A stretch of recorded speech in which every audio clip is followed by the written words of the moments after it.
persoalkan dasar kerajaan dan berikan cadangan, terus kena cop tak bersyukur. YB labis dalam program Pesta Tanglungnya, dia quote nama saya lah. Dia kata saya menghasut rakyat dan tidak berpuas hati dengan kerajaan kerana turunkan harga minyak. Dan dia kata kita kena bersyukur kepada kerajaan. Hello YB, minyak murah tu bukan hadiah daripada YB. Itu duit rakyat, duit cukai kita.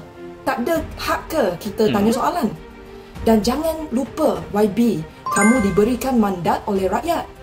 Kota 300 liter, lepas tu terus RM2.60. Gap besar gila, kenapa tak boleh dipersoalkan? Tiap kali isi minyak, kena scan IC, data tu terus masuk sistem kerajaan. Siapa jaga? Ada encryption ke? Rekod Malaysia, bab data bocor, semua orang tahu-tahulah. Kalau sistem down, rakyat tunggu tepi jalan sampai sistem hidup balik ke? Backup plan ada atau tidak?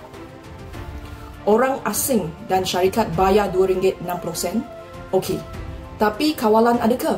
Kalau longgar, minyak bersubsidi masuk black market, rakyat juga yang rugi. Dan paling penting, sistem ni kos berapa? 10 juta? 100 juta? Tu duit rakyat. Tak boleh ke kita tanya? Dulu masa pembangkang, mereka lah yang paling kuat jerit, ini negara demokrasi, kita mesti pantau kerajaan. Sekarang, bila dah berkuasa, rakyat tanya je, terus kena cop, tak bersyukur. Tu bukan demokrasi, tu bongkak, tu keangkuhan yang tidak terhingga. Wahai kawan-kawan yang memberikan komen dan pandangan kepada kerajaan, kenalah hati-hati kerana kita ni kena cop tidak bersyukur kepada kerajaan. Jangan terburu-buru untuk melabel saya tim rakyat.